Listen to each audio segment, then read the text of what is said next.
Assalamualaikum warahmatullahi wabarakatuh. Alhamdulillah, salatu wassalamu ala rasulillah Sayyidina Muhammad ibn Abdullah wa ala alihi wa sahbihi wa mawalah wa la hawla wa la quwata illa billah. Amma ba'da, anak-anak, hari ini kita akan mempelajari dari kitab fikih. Karena hari Senin, maka pelajarannya fikih. Nah, kita sekarang melanjutkan di halaman 27 dari kitab Mabadi'ul Fikih, ya. Dari kitab Mabadi'ul Fikih yang jilid 4, kita melanjutkan pada halaman 27. Pada halaman 27 langsung ke bab mandi. Untuk yang ke bab mengusap khufain, al-masu 'alal khufain, mengusap khufain itu sengaja tidak Ustadz bahas karena prakteknya di wilayah Surabaya terutama di wilayah Ampel itu masih kurang, ya. Dalam zaman dulu masyarakat Arab itu menggunakan sepatu yang agak besar, agak panjang. Nah, itu namanya khuf. Ya, satu khuf itu satu sepatu, kalau dua namanya khufain. Dua sandal na'lain, ya. Nah, ketika sudah pakai sepatu itu nyopotnya sulit anak-anak, ya. Nah, maka yang itu tidak perlu dibasuh ketika orang wudhu, tidak perlu dilepas ketika orang wudhu, maka hanya diusap saja gitu maksudnya khufain. Tapi saya tidak jelaskan itu karena sopo saya pinggir sepatu boots gitu besarnya sekarang. Paling pakai sandal gapit semua, sandal biasa semua yang bisa dilepas ya, dilepas lah kalau wudhu, ya. Nah, kemudian kita masuk ke bab mandi. Nah, di situ ada beberapa perkara yang mewajibkan orang untuk mandi. Mandi ini mandi besar, bukan mandi yang biasa. Ya, kan mandi biasa cekur-cekur biasa. Ini mandi yang khusus. Mandi yang besar. Ada niatnya. Nah, anak-anak, perkara yang mewajibkan mandi yang pertama adalah janabat. Ketika orang laki, untuk orang laki yaitu janabat, keluarnya air mani. Nah, kalau sudah balik biasanya kelas 6 biasanya kelas 6 atau kelas-kelas di atasnya. Kalau kelas 6 belum ya mungkin nanti SMP nanti akan keluar, ya, menandakan bahwa dia sudah balik. Begitu bangun tidur kok kerasa kayak ngompol, ya. Nah, nanti beda antara mani dengan kencing biasa, itu beda, agak pelikat-pelikat. Terus kalau dibiarkan di celana nanti bisa ngering kayak celana itu iso kayak keripik, ya. Itu beda sama ngompol biasa. Kalau ngompol biasa kayak oyo biasa, kencing biasa, ya. Nah, tapi ini beda. Oke. Ini janabat. Yang pertama adalah perkara yang mewajibkan mandi yang pertama adalah janabat. Tentu ini bagi orang laki, ya, janabat. Kemudian yang kedua bagi orang perempuan, perkara yang mewajibkan mandi adalah haid. Begitu haid selesai itu wajib mandi, ya, wajib mandi. Loh, mandi yang lain ya bendina mandi. Misal waktu haid waktunya 15 hari, ya mandi terus setiap harinya mandi. Kalau bisa mandi pagi sore. Cuma nanti ketika haidnya selesai, maka kemudian diwajibkan untuk mandi untuk memulai sholat. Ya, sebelum sholat, ini sudah selesai nih kayaknya mau sholat. Nah, ketika akan sholat, Anda kemudian mandi dulu, mandi besar, ya, mandi besar, al-ghuslu, mandi besar. Kemudian perkara yang mewajibkan mandi selanjutnya adalah kematian. Orang yang meninggal wajib dimandikan kecuali orang yang mati syahid. Orang yang meninggal dalam kondisi perang, itu walaupun tidak dimandikan, tidak apa-apa, langsung disolati, dimakamkan. Kafan, sholat, makan, dimakamkan. Oke? Nah, jadi orang yang meninggal kadang-kadang ada yang patah tangannya, terus lehernya pokoknya suwe-suwe, itu tidak perlu dimandikan, ya, tidak perlu dimandikan karena dia meninggal dalam kondisi perang. Terus kalau meninggal habis ngerampok Ustadz, kan jebol semua juga, habis dikeroyok sama orang-orang satu kampung, terus becet semua, ya diadusi dimandikan. Maling kok. Jangan disamakan hukumnya antara maling dengan orang yang pergi jihad. Orang yang pergi jihad itu nanti didatangkan di hadapan Allah Ta'ala hari kiamat. Dia pakai kondisi baju perangnya. Ya Allah, ini dulu saya perang membela agama Allah. Sampai kena tebas pedang, ada anak panah masuk semua. Dan dimandikan. Dan nanti darah itu akan berbau wangi luar biasa. Beda mbek maling. Maling ngerampok dibacoki kabeh apa segala macam. Sudah dimandikan. Ya dimandikan. Ya, dimandikan tetap. Ya. Jadi begitu, tapi jangan punya cita-cita menjadi maling, bahaya. Oke anak-anak. Jadi ya ada 3 perkara yang mewajibkan mandi. Apa saja? Janabat, kemudian haid, ya atau nifas. Nifas itu darah habis melahirkan. Jadi habis melahirkan biasanya ada darah. Nah kalau darahnya sudah berhenti, nanti wajib mandi. Kemudian yang selanjutnya adalah kematian. Orang meninggal wajib dimandikan. Nah selanjutnya adalah fardu-fardunya mandi. Fardunya mandi itu hanya ada 2, yaitu niat.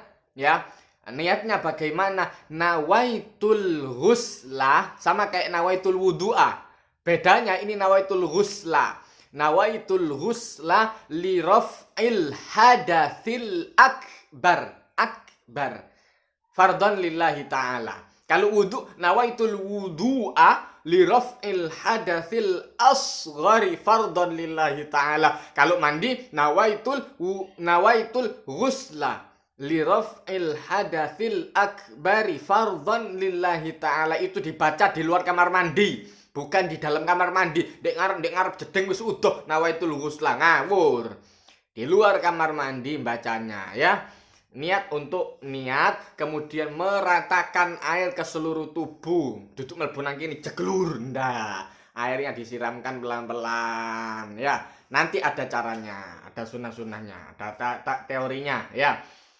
Nah, kemudian berdasarkan hadis Nabi, barang siapa yang meninggalkan tempat sehelai rambut waktu mandi wajib, tidak membasuhnya dengan air, maka diperlukan dengan demikian akan disiksa. Nah, akan disiksa dari api neraka. Jadi jangan disisakan sama sekali. Harus basah semua, mulai dokur digosok semua, keramas, ya sabun bersih ini semua sampai bawah-bawah.